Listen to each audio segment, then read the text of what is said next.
क्या हाल चाल है दोस्तों। आज हम बात करने वाले हैं काइनेटिक थ्योरी ऑफ गैसेस के बारे में। इतना छोटा सा चैप्टर है और जल्दी जल्दी से इसको निपटा लेने वाले हैं। बहुत कम ही चीजें हैं इसके अंदर। मेनली जितना भी हमने थर्मोडायनेमिक्स में पढ़ा होता है उसमें से ही चीजें निकाल के ला रहे हैं, उसी को थोड़ा सा एक्सटेंड करने वाले हैं। और मेनली ऐसे समझ लो हम न्यू फिजिक्स बिल्ड करने वाले हैं बेस्ड ऑन आवर इंट्यूशन।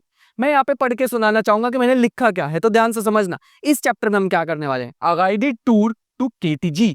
एक टूर होने वाला है और the invisible machine, how microscopic motion creates our macroscopic world. इसका मतलब हम जो पहली व्यू में हमें जो दिखाई दे रहा है कि गैस ऐसी होती होगी, बेस्ड ऑन आवर अजम्पशन, जो भी हमें समझ आ रहा होगा, बेस्ड ऑन दैट अजम्पशन हम एक मॉडल बिल्ड करेंगे। और फिर उस मॉडल से जो भी हम मॉडल बिल्ड करेंगे बेस्ड ऑन आवर अजम्पशन, हम डिफरेंट चीजों को एनालाइज करने वाले हैं गैसेस के बारे में। कि अगर मैं इस रूम में गैस को फैला दूं तो कितना प्रेशर लगाएंगे वो दीवार पे, कितना टेम्परेचर होगा, टेम्परेचर होता क्या है, एनर्जी के बारे में हम बात कर रहे होंगे। तो काफी सारी चीजें हैं बट इजी सा ही है, कुछ भी नहीं, जस्ट छोटा सा एक मॉडल बिल्ड करना है। नेक्स्ट, जैसे फॉर एग्जांपल यहां से why begin with gases, gases से क्यों स्टार्ट कर रहे हैं, क्योंकि ये जो लिक्विड और सॉलिड्स होते हैं ना, they are very complex structure, they have short range forces dominating. मतलब कहने का है कि उसमें अगर हम देखेंगे सॉलिड्स में, लिक्विड्स में बहुत सारे कॉम्प्लिकेटेड स्ट्रक्चर्स होते हैं as compare to gas. Gas जो उसमें रियलिस्टिक चीज है based on our assumption.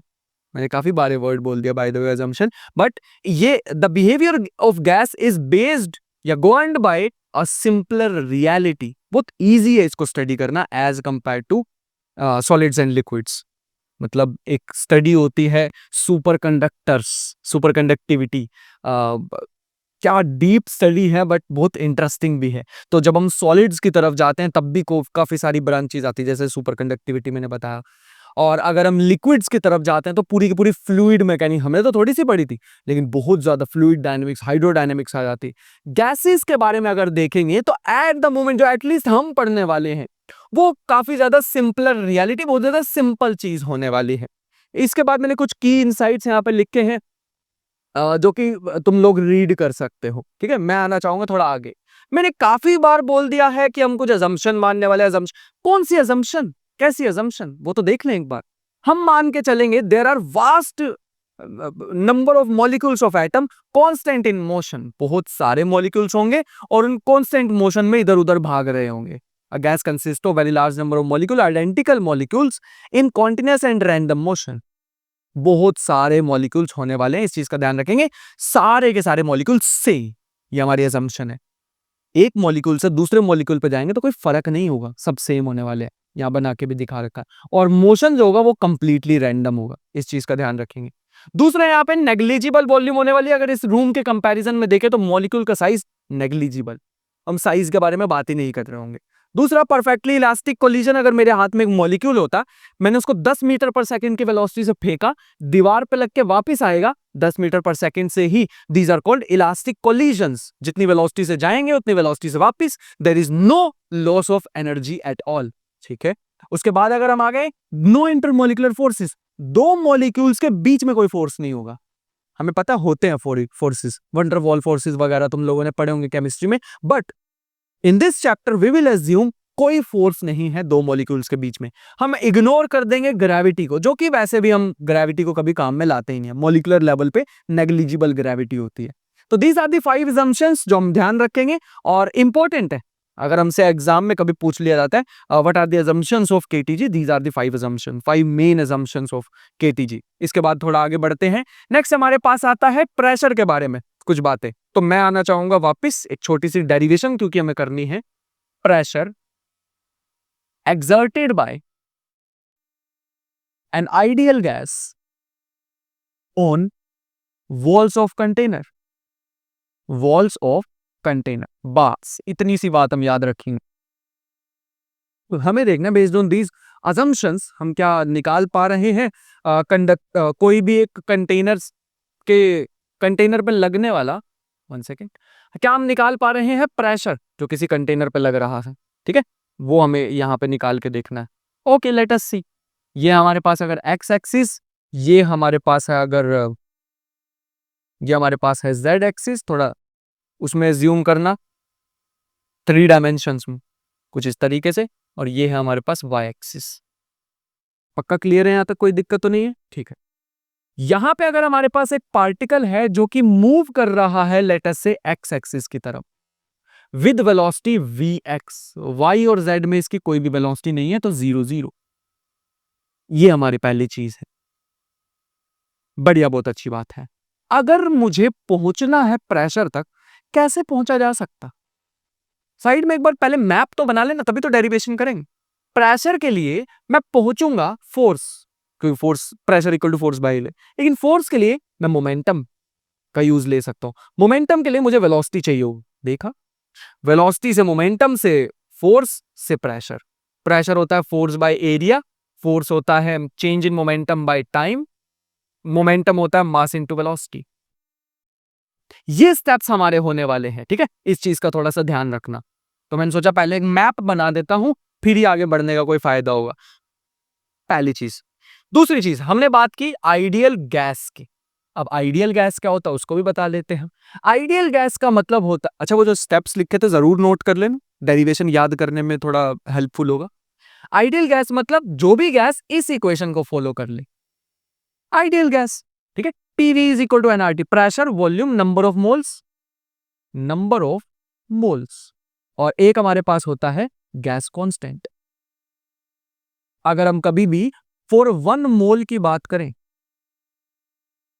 Number of moles का एक फॉर्मूला लिख लेना, given mass by molar mass. I know तुम लोगों को पता होगा, बट फिर भी एक बार लिख लो। एक होता है number of molecules divide by Avogadro number, ये भी नंबर ऑफ मॉलिक्यूल्स होते हैं, ठीक है। अगर मैं 1 मोल की बात करूं, तो 1 मोल के लिए फॉर्मूला बन जाएगा पीवी इक्वल टू आरटी। लेकिन अगर मैं फॉर 1 मॉलिक्यूल की बात करूं, तो फॉर 1 मॉलिक्यूल क्या होगा, तो पीवी इज इक्वल टू एक मॉलिक्यूल, अगर नंबर ऑफ मोल्स की जगह लिख दूं n बाय एन ए, तो n की जगह 1, तो बचेगा 1 by N A R T.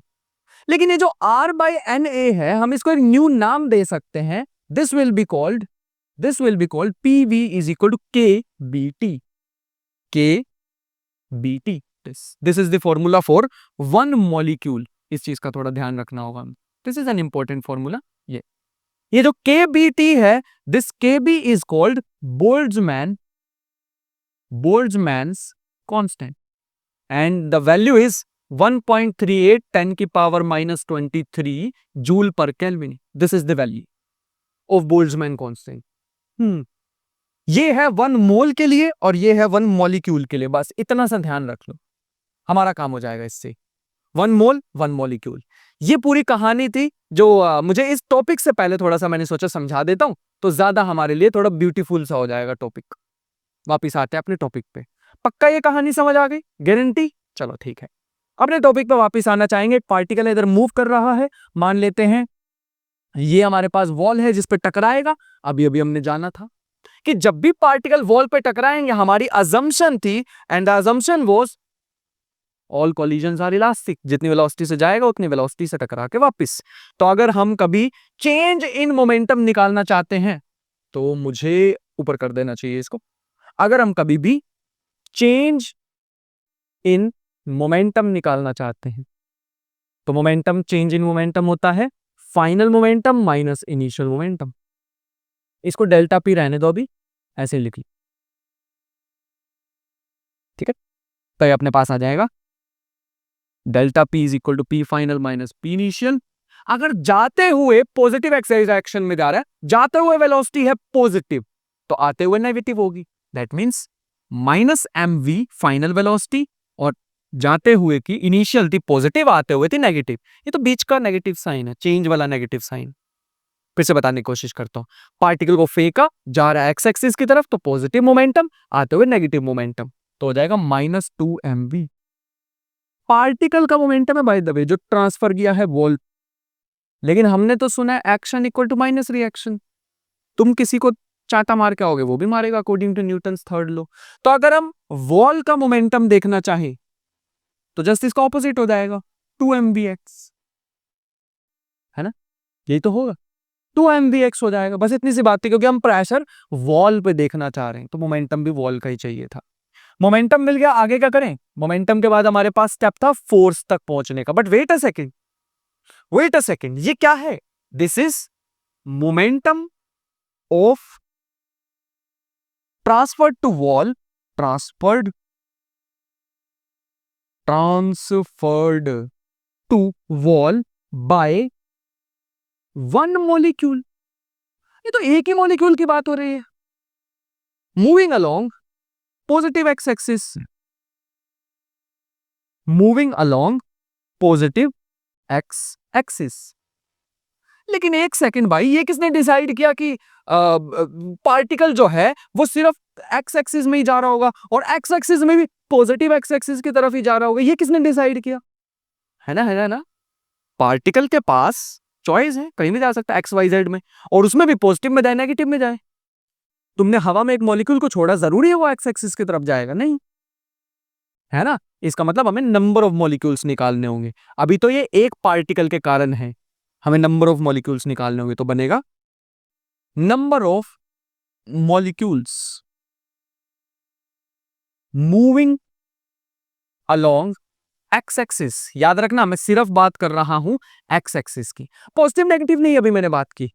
Wait a second, तो ये है n। अगर मैं v से इसको डिवाइड कर दूं, v से मल्टीप्लाई, तो ये जो number of particle per unit volume का, ये जो number of particle divide by volume है, ये अपने पास बन जाएगा स्मॉल n। स्मॉल n का मतलब होता है number density, number density, which is number of particles divide by volume. बस इतनी सी ही तो बात थी। लेकिन मैं वॉल्यूम को लिख सकता हूं एरिया इंटू लेंथ, जो भी पार्टिकल कवर करके आ रहे हैं, एरिया इंटू लेंथ। लेकिन लेंथ को भी लिखा जा सकता है स्पीड इंटू टाइम। बात तो सही है भाई, है ना? अब मैं ये डेरिवेशन शायद दूसरे तरीके से करा रहा हूं, जो मुझे पसंद है, क्योंकि मैं स्टैटिस्टिक्स और मैथमेटिक्स का स्टूडेंट हूं। तो अगर एक पार्टिकल को हवा में छोड़ोगे तो वो पॉजिटिव एक्स एक्सिस में जाएगा या नेगेटिव में? द आंसर इज किसी में भी जा सकता है। देयर इज अ 50% चांस कि वो पॉजिटिव में जाए, 50% चांस वो नेगेटिव में जाए।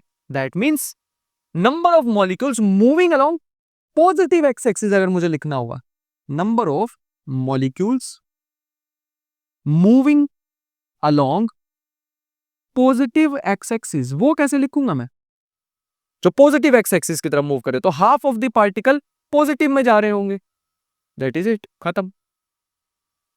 Half of the particle positive axis में जाएंगे, हाफ नेगेटिव में जाएंगे। मैंने स्टार्टिंग की थी पॉजिटिव एक्स एक्सिस से। दैट मीन्स अब मैं लिख सकता हूं टोटल चेंज इन मोमेंटम या total momentum transferred, total momentum transferred to wall by molecules, जो कि कहां चल रहे हैं? By molecules moving along positive X axis. वो हो जाएगा, इससे मल्टीप्लाई कर दो एक पार्टिकल के मोमेंटम को, तो half of N A V X delta T into में M V X, 2 M V X. ये था ना चेंज इन मोमेंटम। 2 से 2 उड़ा दिया हमने, N M A V X का स्क्वायर डेल्टा टी, ये बचेगा। अब तो कुछ नहीं आएगा डेरिवेशन, हमने मोमेंटम निकाला, हमने नंबर ऑफ पार्टिकल निकाले, खत्म हो गया वहीं पे ऑलमोस्ट। मोमेंटम आया, चेंज इन फोर्स आएगा, change in momentum by time, तो ये अपने पास बन जाएगा M N A V X का square delta T divide by delta T. क्योंकि रैंडम मोशन है ना, बहुत तेज पार्टिकल मूव कर रहे होंगे, इसलिए हमने स्मॉल टाइम लिखा है। तो M N A V X का स्क्वायर बचा। प्रेशर होता है फोर्स डिवाइड बाय एरिया, तो हमारे पास आ गया एम एन वी एक्स का स्क्वायर। याद रखना, अभी भी एट द मोमेंट हम एज्यूम कर रहे हैं particles are moving along X axis, हमने वाई जेड की बात नहीं की अभी। तो ये प्रेशर आ गया जो एक्स एक्सिस वाली वॉल पे लग रहा होगा। अगर हम एम एन को ध्यान से देखें तो एम है मास ऑफ वन मॉलिक्यूल और एन हमारे पास है number of molecules divide by volume. एक पार्टिकल के मास को नंबर ऑफ पार्टिकल से मास करोगे तो टोटल मास आ जाएगा, total mass by volume which is density. इसका मतलब प्रेशर को हम लिख सकते हैं डेंसिटी इंटू वीएक्स का स्क्वायर। ये वेलोसिटी है बाय द वे, ठीक है। अब वही बात आ गई कि हम एज्यूम करके चल रहे हैं कि पार्टिकल्स मूव कर रहे हैं अलोंग एक्स एक्सिस, बिल्कुल भी जरूरी नहीं है। तो अगर मैं एक एवरेज प्रेशर की बात करूं जो कि एक वॉल पे लग रहा है, ऑन एन एवरेज पार्टिकल कहां जाएंगे, एक्स की तरफ, वाई की तरफ या जेड की तरफ। फिर से वही प्रोबेबिलिटी वाली बात कि 1/3 प्रोबेबिलिटी है कि वो एक्स की तरफ जाएंगे, 1/3 प्रोबेबिलिटी है वो वाई की तरफ जाएंगे, 1/3 प्रोबेबिलिटी है कि वो जेड की तरफ जाएंगे। तो हम इसको कुछ इस तरीके से लिख सकते हैं जब भी स्क्वायर जैसी चीजें आ जाए हमारे पास, तो हमारे पास ना कुछ ऐसा आता है, P is equal to 1/3 density, और यहां पे कौन सी एवरेज लगाएं, तो यहां पे आती RMS, root mean square, and that is the final formula. 1/3 probability है कि पार्टिकल एक्स की तरफ, वाई की तरफ, जेड की तरफ जाए। This is the final derivation, final result of pressure exerted on walls bye ideal gas. जो हमने एजम्पशंस मानी थी, वो याद है ना, वो इलास्टिक कोलिजन होंगे, वो सारी की सारी चीजें इनबिल्ट है वो इसके अंदर। क्लियर है यहां तक? पक्का? देख लो, चलो आ जाओ। थोड़ा सा आगे बढ़ना चाहेंगे, हम पहुंचे थे यहां तक। This is the result. यहाँ पे पी प्रेशर है, रो डेंसिटी है, V RMS root mean square speed है, ठीक है। रूट मीन स्क्वायर का मतलब होता है अगर हमें 5 स्पीड दी होंगी, कुछ 5 स्पीड दी होंगी, फॉर एग्जाम्पल मैं यहाँ पे लिखता हूं V1, V2, V3, V4, V5। तो हम क्या करेंगे, हम उसका रूट मीन स्क्वायर VRMS निकालने के लिए हम करेंगे, सबसे पहले रूट मीन स्क्वायर में सबसे पहले स्क्वायर करो, स्क्वायर कर दिया V1 स्क्वायर। एक मिनट रुको, सबसे पहले हम लिखेंगे V1 square, V2 square, V3 square, V4 square, V5 square, square कर दिया। फिर मीन लो, उनका मीन निकालने का फॉर्मूला में आता है सबको डिवाइड बाय 5 कर दिया भाई, ये भी स्टेप कर दिया। फिर रूट लो उनका, तो रूट भी ले लेते हैं भाई, उसमें क्या दिक्कत है, ये रहा रूट, लो भाई। दिस इज RMS, पहले स्क्वायर, फिर मीन, फिर root, that is the formula of root mean square. I hope कि यहां तक समझ आ रही होंगी चीजें। पक्का समझ आया? चल, बहुत बढ़िया बात है ये। और हमारे पास डेंसिटी को मास बाय वॉल्यूम में जब भी हमें जरूरत पड़ेगी हम लिख लेंगे। ओके, ठीक है।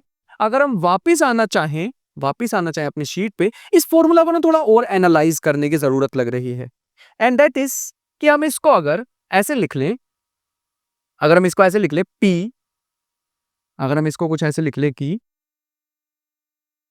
P is equal to 1/3 M/V RMS, और इसको करते हैं क्रॉस मल्टीप्लाई, तो बन जाएगा 3TV is equal divide by M/V RMS का स्क्वायर।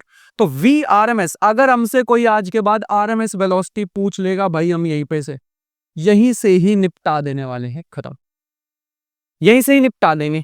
आज के बाद हमसे कोई RMS वेलोसिटी पूछ लेगा तो। पक्का समझ आया? ऐसा करते हैं कुछ, ठीक है। चलो, बहुत बढ़िया थी। ये हमारे पास है टोटल मास और ये है वॉल्यूम। मैं इसको टेम्परेचर के टर्म्स में भी लिख सकता था, बट वो नेक्स्ट डेरिवेशन है तो उसको ही कर लेते हैं। नेक्स्ट अपने पास आती है, यहाँ पे अगर लिखा है तो बहुत अच्छी बात है, हम इन दोनों को यूज करके हम बता सकते हैं। देखो, the bridge between worlds linking theory to observation. अब मैं थ्योरेटिकल आइडिया को जो हम एक्सपेरिमेंट करते हैं उससे लिंक करना चाहूंगा। That is we have a pressure equation derived from microscopic mechanism. हमने माइक्रोस्कोपिक, वो प्रोबेबिलिटी वाली बातें की हैं, हमने प्रोबेबिलिटी वाली बातें इसलिए की हैं क्योंकि हम माइक्रोस्कोपिक वर्ल्ड में थे, वहां पे सर्टेनिटी के साथ चीजें बता पाना is not possible. We also have the ideal gas equation law derived from macroscopic experiments। जो हमने अपनी लैब में एक्सपेरिमेंट किए थे वो ये था, उससे हमें ये इक्वेशन मिली है। क्या हम इन दोनों को यूज करके कुछ सॉलिड रिजल्ट निकाल सकते हैं क्या? नेक्स्ट हमारा ये टास्क होगा। आ जाओ, करके देखते हैं, इन दोनों को थोड़ा कंबाइन करते हैं। तो अपने पास बन जाएगा, एक मिनट रुको, तो अपने पास बन जाएगा कुछ ऐसा।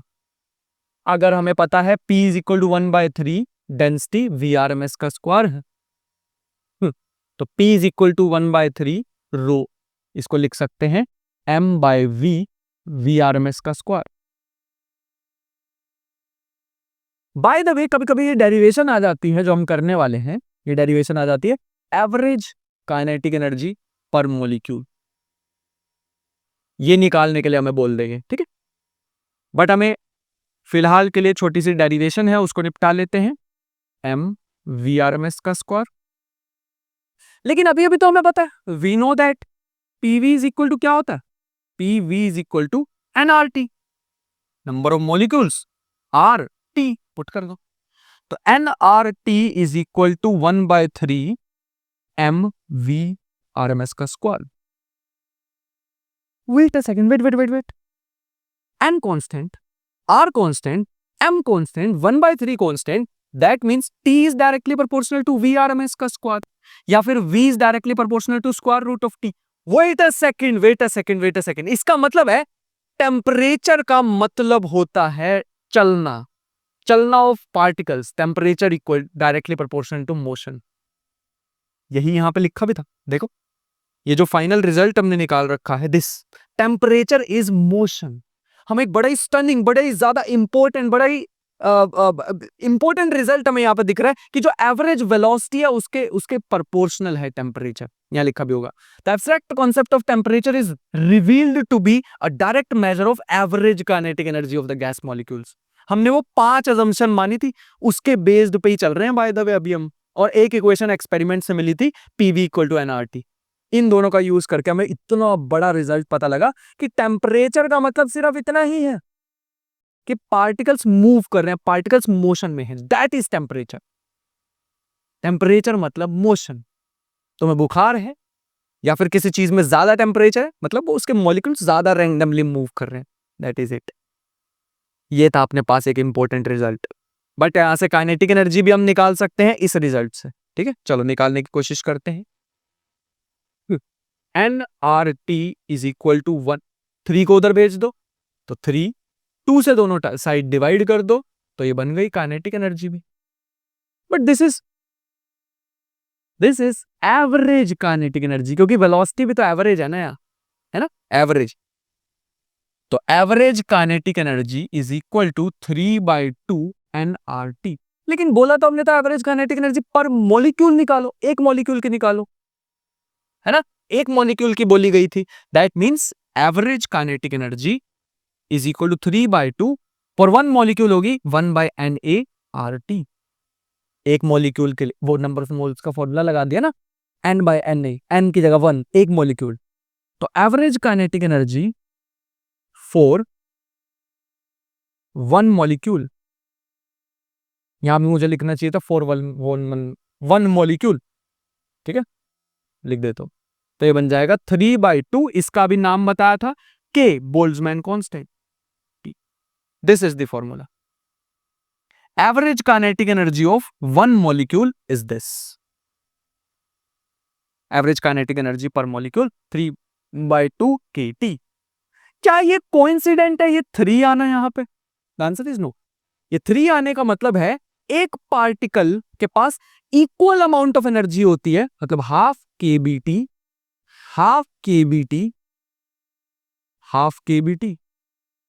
इसके पास इक्वल अमाउंट ऑफ एनर्जी होती है किसी भी एक पार्टिकल, किसी भी एक मॉलिक्यूल के पास, कि वो कोई भी रैंडम डायरेक्शन में जा सकता है। वो एक्स एक्सिस में जा सकता है, वो वाई में जा सकता है, वो जेड में जा सकता है। The molecule has equal amount of energy for all the directions. ये जो चीज है इसे हम बोलते हैं लॉ ऑफ इक्विपार्टीशन। देखो आगे कहीं होगा, ठीक है, इसमें हमने लिखा हुआ है the average energy of single molecule 3/2 kT, R/Na की वैल्यू लिखी हुई है 1.38, और टोटल एनर्जी लिखी हुई है मॉलिक्यूल्स की, मोल की नहीं, सॉरी 1 मोल की लिखी हुई है। इस बार एक मॉलिक्यूल की नहीं, एक मोल के लिए लिखेंगे तो 3/2 RT, दोनों ही इंपॉर्टेंट है, जहां पे R 8.314 होता है। ये बातें तो ठीक है, बढ़िया है, लेकिन मैं आना चाहूंगा एक स्लाइड पे, लॉ ऑफ इक्विपार्टीशन पे। 1 सेकेंड, ये रहा यहां पे लॉ ऑफ इक्विपार्टीशन, जिसका कहने का मतलब है कि जो भी टोटल हमारे पास एनर्जी किसी मॉलिक्यूल पे अवेलेबल होती है, यहां लिखा भी हुआ है, in a system at thermal equilibrium the total internal energy is distributed equally amongst all the available degrees of freedom. इसके लिए मुझे डिग्री ऑफ फ्रीडम बताने होंगे, बट तुम इतना याद रख लो कि एक पार्टिकल के पास इक्वल अमाउंट ऑफ एनर्जी होती है कि वो एक्स एक्सिस में जाएगा, वाई एक्सिस में जाएगा या जेड एक्सिस में जाएगा। मैं इसको और अच्छे से समझा पाऊंगा जब मैं इस एफ का मतलब समझाने वाला हूं अभी, ठीक है। And this F is degrees of freedom.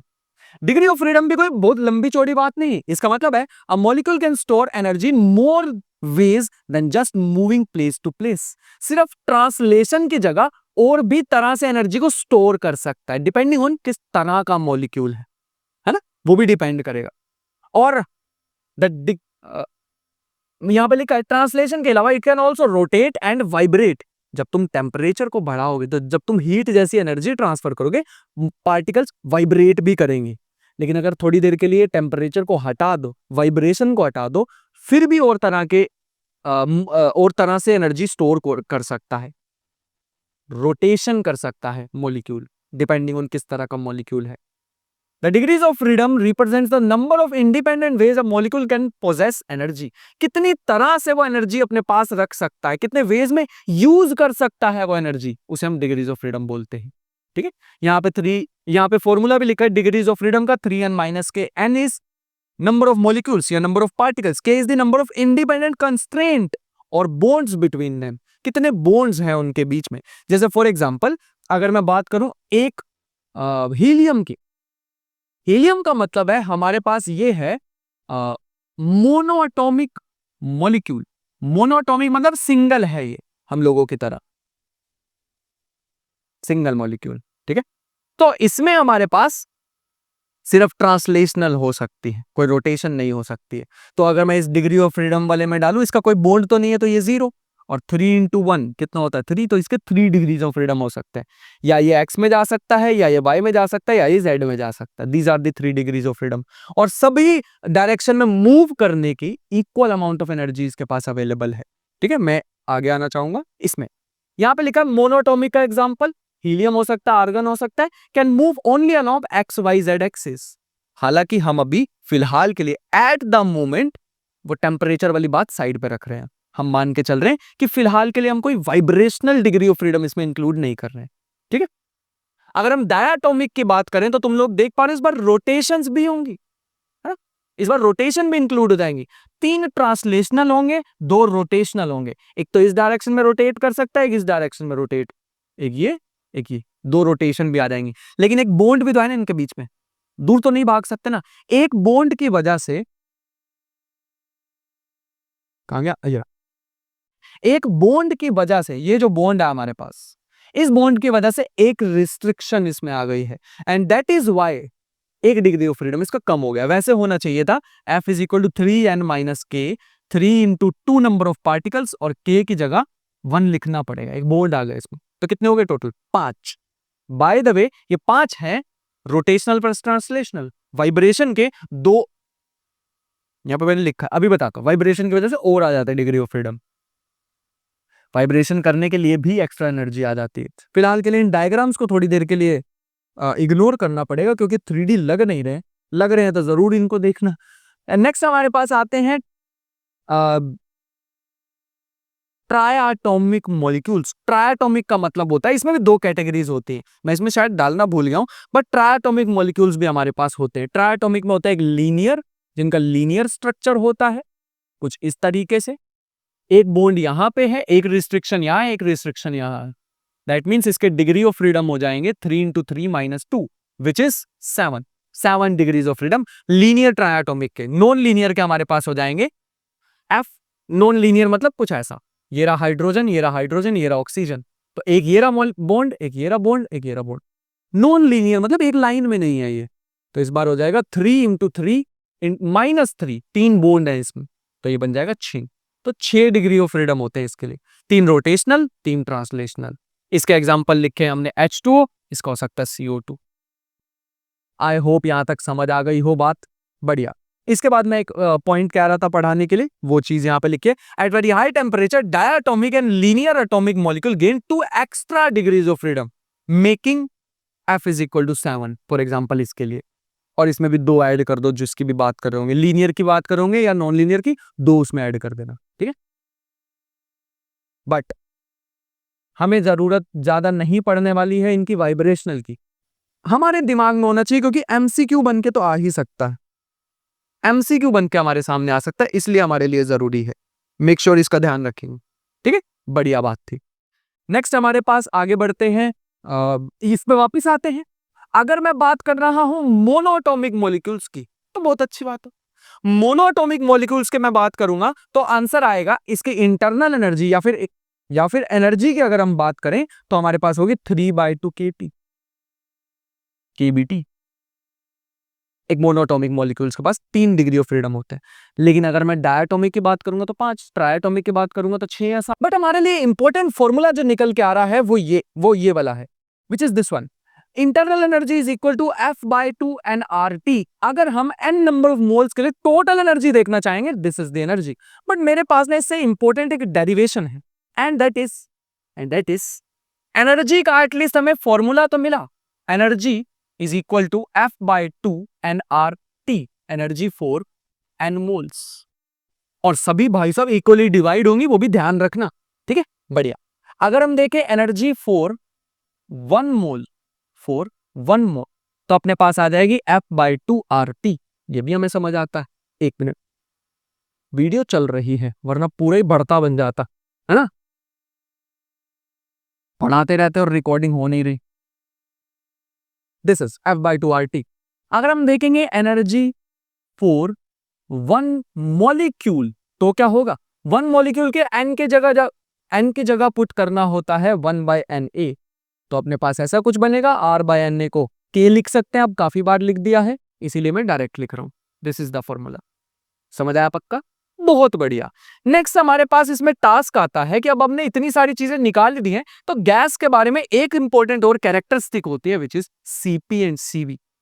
Heat capacities के बारे में अगर हम बात कर लें तो हमारे लिए बहुत बढ़िया रहेगा। हमने पढ़ा है Cv, specific heat capacity at constant volume, molar specific heat capacity in particular. अब हम मोलर स्पेसिफिक हीट कैपेसिटी के बारे में बात कर रहे हैं। The heat required to raise the temperature of 1 mole of gas by 1 degree Celsius. याद आया? हाँ, फॉर्मूला होता है दिस। लेकिन क्योंकि हम हम 1 मोल की बात कर रहे हैं तो इसको गायब करते हैं। This is the formula. Wait a second, this is molar specific heat capacity at constant volume. Constant volume constant में तो वर्क डन 0 होता है, ओके। लेकिन फर्स्ट लॉ ऑफ थर्मोडायनेमिक्स अगर हम लगाएं, फर्स्ट लॉ ऑफ थर्मोडायनेमिक्स, तो उसके अकॉर्डिंग देखने की कोशिश करते हैं कि हमें कुछ पैटर्न मिल रहा है, क्या हमें कुछ पैटर्न दिखाई दे रहे हैं। यहां पे चेक करते हैं। Delta Q is equal to delta U plus W। जो अभी तक हम एनर्जी निकाल रहे थे वो इंटरनल एनर्जी ही तो थी, मॉलिक्यूल्स की खुद की एनर्जी थी, internal energy which is work done. अगर 0 है तो बचेगा delta Q equal to delta U, put कर दो। दैट मीन्स इसको ऐसे भी लिखा जा सकता है, फॉर कांस्टेंट वॉल्यूम, याद रखना, for constant volume this can be written as delta U by delta T। बढ़िया बात थी ये तो। लेकिन वी नो डेल्टा U तो बन जाएगा F/2 R delta T। F/2 R constant था तो डेल्टा इस पे गया, मतलब चेंज टेम्परेचर का होगा, पुट करना इसमें, तो बनेगा F/2 R delta T divide by delta T which is F/2 R। मिल गया हमें Cv। तो Cv is equal to F/2 R। आज के बाद भाई हमसे कोई भी पूछ ले मोनोटोमिक के लिए हीट कैपेसिटी बताना, specific heat capacity at constant volume, बता देंगे। डायटोमिक के लिए बताओ, ट्रायटोमिक के लिए बताओ, हमें डिग्री ऑफ फ्रीडम याद है। अभी मैं एक टेबल भी बनवा दूंगा इसका, तो हम लगा देंगे यहाँ पे। लेकिन Cp कैसे निकालें? Cv तो पता, and that is where our last derivation comes. हमें पहुंचना है एक फाइनल डेरिवेशन, हमें Cp और Cv को मिलाना है, एंड वी आर डन। हमने पूरा मॉडल अपने KTG का बना लेंगे कंप्लीट। गैसेस के बारे में हमने, प्रेशर के बारे में पढ़ा, हमने टेम्परेचर के बारे में पढ़ा, स्पेसिफिक हीट्स के बारे में हम पढ़ रहे हैं, and we are almost done.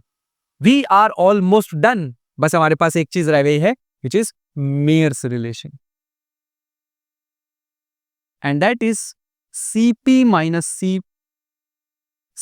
Minus Cv is equal to R। अगर मुझे CV पता लग गया, जो कि अभी पता लगा था, CP पता कर लूंगा मैं इसको इधर भेज के, है ना। बस इसे प्रूव भी तो करना है। तो हमें प्रूव करने के लिए दो चीजें दिखाई दे रही हैं, एक कांस्टेंट वॉल्यूम की बात हो रही है, एक कांस्टेंट प्रेशर की बात हो रही है। करते हैं यूज उसे। तो एट कांस्टेंट वॉल्यूम, फिर कांस्टेंट प्रेशर की बात करेंगे, पहले कांस्टेंट वॉल्यूम को यूज करते हैं। Work done equal to 0 from first law of thermodynamics, जो अभी स्टेप्स किए थे ना, बिल्कुल सेम ही चिपकाने वाला हूं। फर्स्ट लॉ ऑफ थर्मोडायनामिक्स,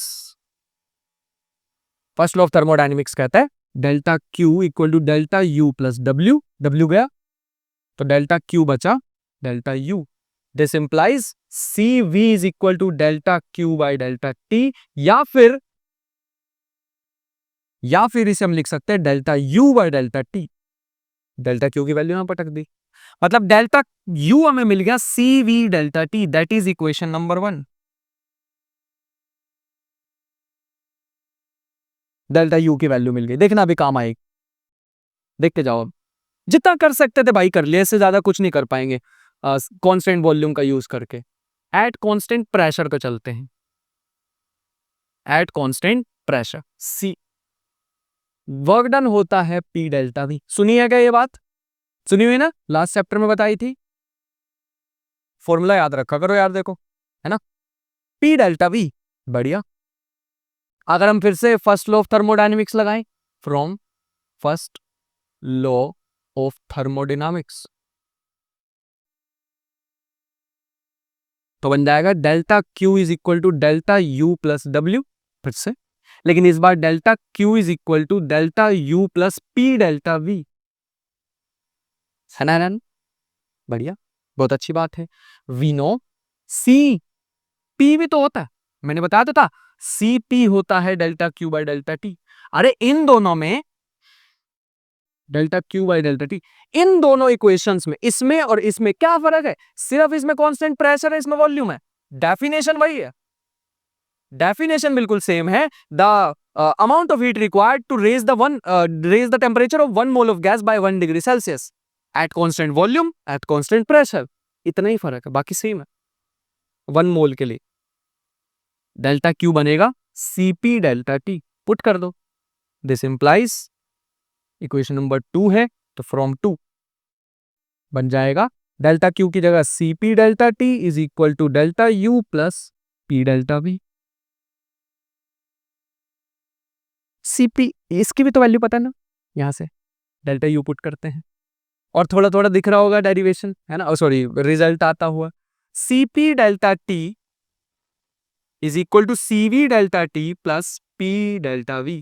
काश काश काश यहां भी डेल्टा टी होता, कॉमन लेके कट जाता।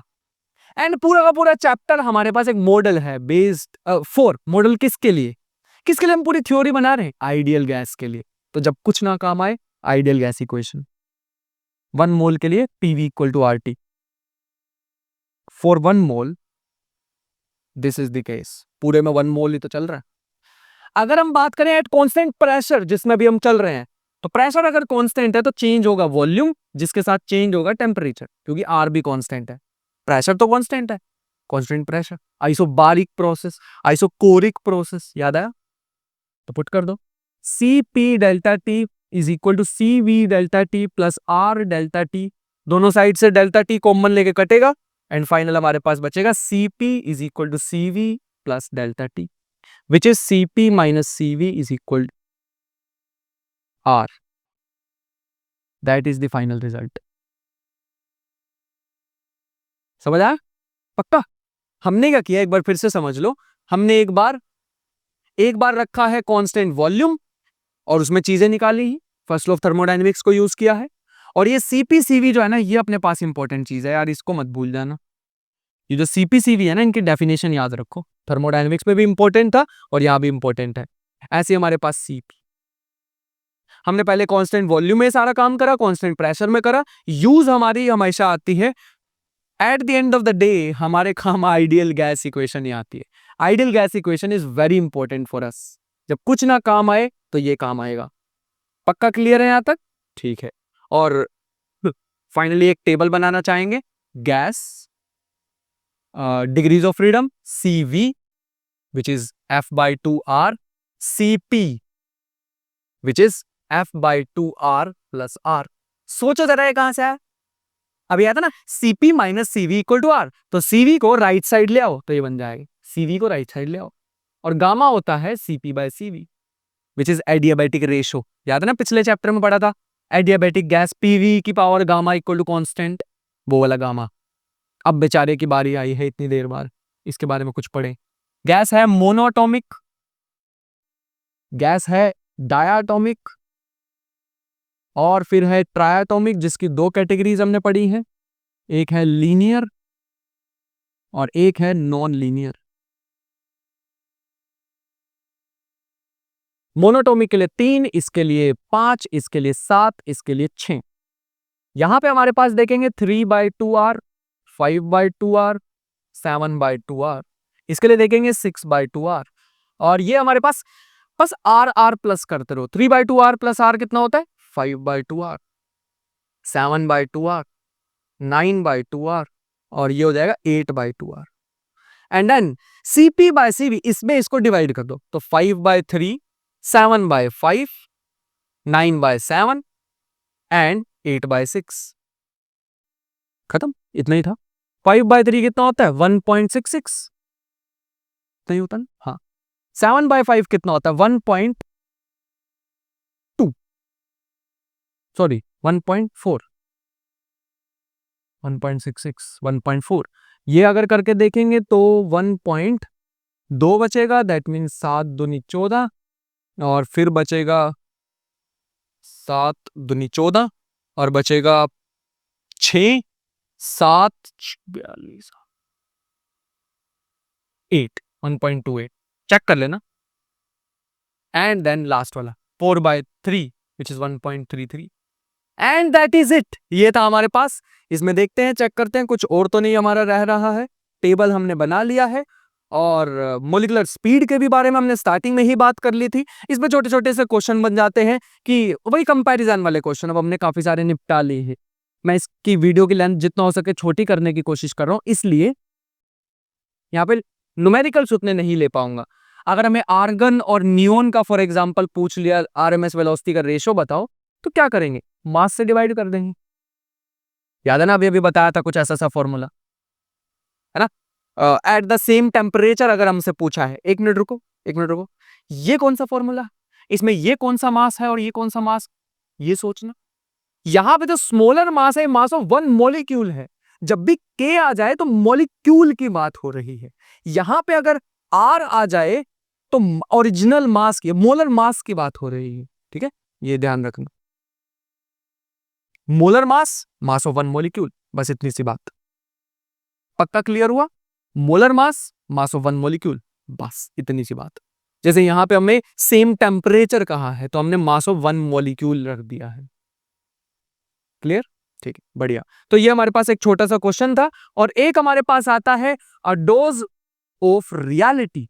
अब हम एक्चुअल रियलिटी पे आते हैं। एक हमारे पास होता है mean free path. In our model we have assumed the molecules are point sizes, but actual reality में जब हम आएंगे, आइंस्टाइन भाई की जब एंट्री हुई, आइंस्टाइन से पहले मानते थे कि एटम्स तो वैसे ही मान रहे हैं, लोग एग्जिस्ट नहीं करते एक्चुअल लाइफ में। बोल्ट्जमैन ने अपनी जान दे दी थी क्रिटिसिज्म के चक्कर में, क्योंकि बोल्ट्जमैन मानते थे कि एटम्स एग्जिस्ट करते हैं, उसके आसपास के लोग क्रिटिसाइज करते थे उसे।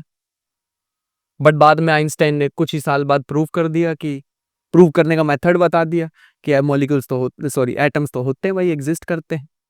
और आज मेरे दिल में सबसे ज्यादा रिस्पेक्ट है बोल्ट्जमैन की, क्योंकि भाई तुम तो इतना सा पढ़ रहे हो उसके बारे में, वो होता पढ़ने का। बोल्ट्जमैन ब्रेन होती है एक चीज, दिमाग फट जाएगा।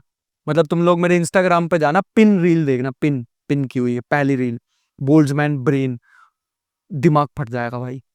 क्या ही बोल दिया था उस बंदे ने यार, कि हमारे यूनिवर्स में इसकी ज्यादा प्रोबेबिलिटी है कि एक रैंडमली एक ब्रेन बन जाए जिसमें फेक मेमोरीज हो, एज कंपेयर टू यूनिवर्स खुद।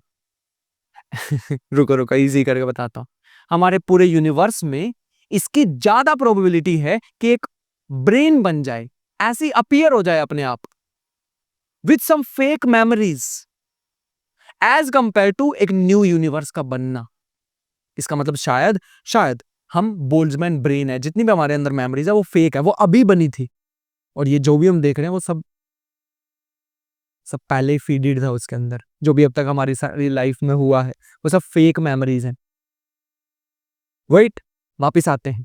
तो मैं बात कर रहा था मीन फ्री पाथ की। मीन फ्री पाथ का मतलब होता है it is the average distance a molecule travel between two successive collision. दो बार टकराने के बीच में जो एवरेज डिस्टेंस आएगा हर मॉलिक्यूल का, किसी एक के बारे में बात नहीं कर रहे, जो एवरेज सबका डिस्टेंस आएगा दैट इज कुछ ऐसा सा लिखा जाता है 1/√2 पाई एन डी स्क्वायर। यहाँ पे जो n है वो नंबर डेंसिटी है, वही number of particles per unit volume, और d हमारे पास है डायमीटर ऑफ मॉलिक्यूल, क्योंकि एक्चुअल में हमने तो अभी नेग्लिजिबल माना था अपनी जितनी भी केटीजी थी। एक्चुअल लाइफ में नेग्लिजिबल थोड़ी होता है साइज, कुछ तो होता है मॉलिक्यूल्स का साइज, तो यहाँ पे डायमीटर आ जाएगा। ठीक है, पक्का समझ आया। अगर इसको थोड़ा सिंप्लीफाई करें तो lambda is equal to 1/√2 pi n/v, v ऊपर चला जाएगा d स्क्वायर, लेकिन हमने पढ़ा है pv is equal to nRT, तो lambda is equal to v की वैल्यू निकालेंगे nRT/v। बाय द वे ये n है नंबर डेंसिटी और ये है नंबर ऑफ मोल्स, कंफ्यूज मत होना। पुट करो value nRT divide by p, यहाँ p आएगा √2 पाई p d स्क्वायर, ये बनेगा ना। Lambda is directly proportional to this. Temperature बढ़ाओगे मीन फ्री पाथ बढ़ेगा। इतना सही मेरे को बताना था, और तो खास कुछ था नहीं इसमें बताने का। And that is it. ये था हमारे पास कंप्लीट जितना भी केटीजी में पूछा जा सकता है, और आई होप कि इसके थोड़े बहुत न्यूमेरिकल जो मैं शीट में देने वाला हूँ वो कर लोगे। और सिंपल सिंपल से वो डिवीजन वाले न्यूमेरिकल्स, वो जो कंपैरिजन वाले अभी दिखाए थे ना आर्गन नियॉन वाले, वैसे वैसे से क्वेश्चन आते हैं। 2 बार फॉर्मूला लगाया डिवाइड वैसा।